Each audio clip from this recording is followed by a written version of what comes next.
kayo kay sir? Wala po eh. Pero meron po ako nito.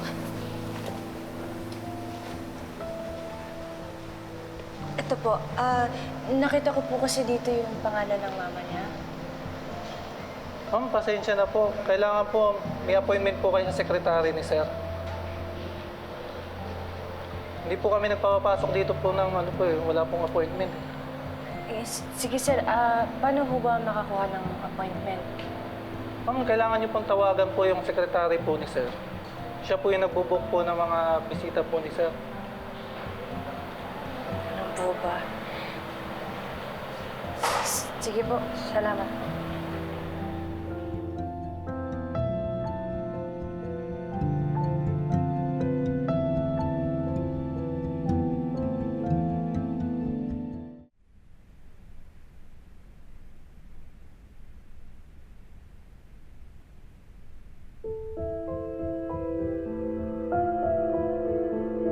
Akala ko matagal ko nang iniwan si Bianca sa bakil na yon, pero hindi pa rin pala! Hanggang ngayon, minumulta pa rin niya tayo! Ginugulo pa rin niya tayo! Carla, what's wrong? Nothing's wrong. Nasaan si Bianca? Nag-usap ba kayo? Si Bianca? Ewan ko, hindi ko alam.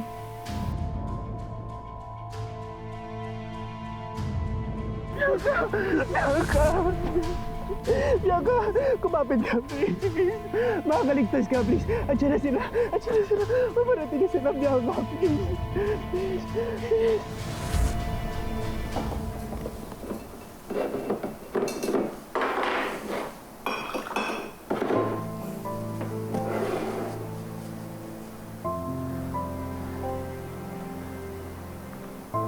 Kung hindi ako naniwala kay Cara noon, baka nailigtas pa kita. Hindi sana kasama ka namin ngayon. Masaya at buhay na buhay.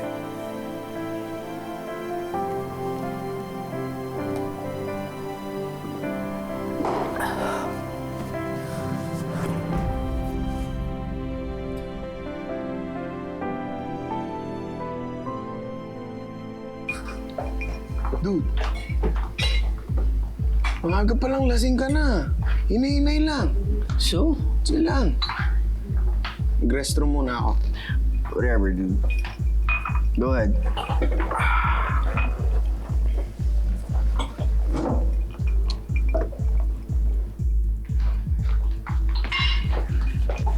Ikaw na, mauna ka na.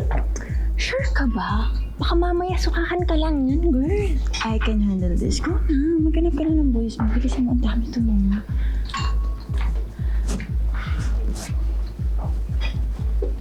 Hi, Ralph. Ay ka. Tipsy ka na eh. Let me catch up naman. So,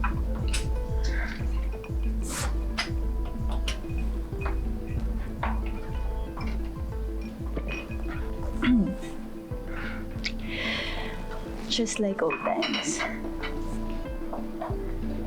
10-4.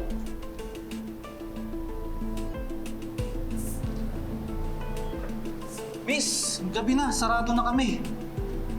Kuya, inaantay ko lang po si Sir Zach. Zach Rivas po. Yung CEO, gabi na. Umuwi na yon. Akala ko hindi na kita makikita sa mga parties eh. Kasi, di ba busy ka na kay Hope?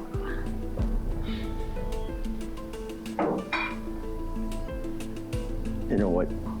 Nagpunta ako rito para kalimutan siya. Pero huwag mo na siyang banggitin. Fine. Is it fine? Yeah. I'll help you forget.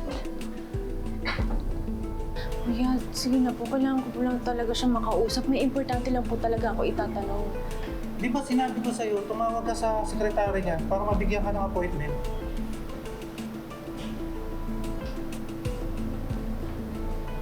Oo nga po. Nabanggit niyo nga po sa akin.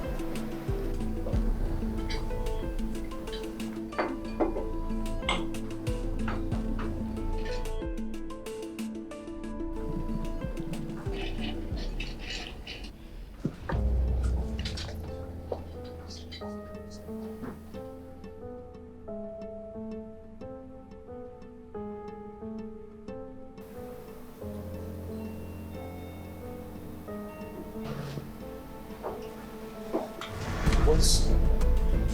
Bubbles! Sam, okay lang kayo?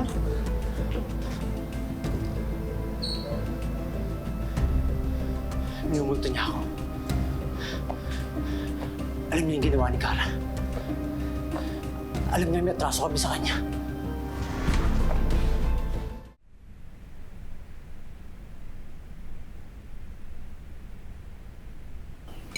Wisit talaga yung Hope na yan. Siya lahat ang gumagawa nito eh.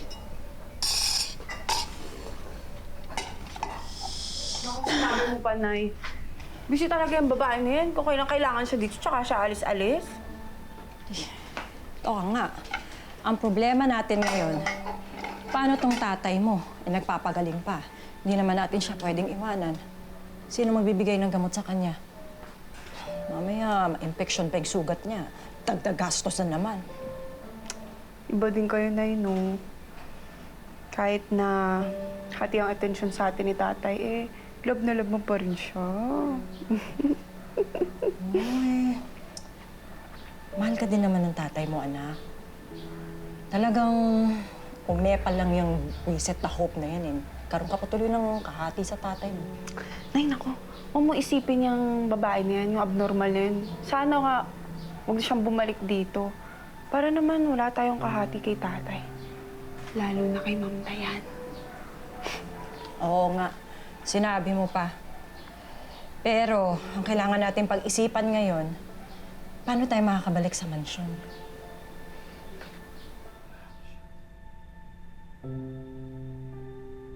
Oo nga, Trixie. Sana matsyempohan ko na siya ngayon. Ay, sana nga, Bessie. Kasi hindi ko rin kinakaya yung pagtulog mo dyan sa labas ng opisina niya eh. Eh, ganun na nga. Wala naman kasi ako ibang mapupuntahan eh. Saka nakahanap naman ako ng medyo safe na lugar, kaya okay na yun. Siguro mamaya, makahanap na ako ng mapupuntahan ko.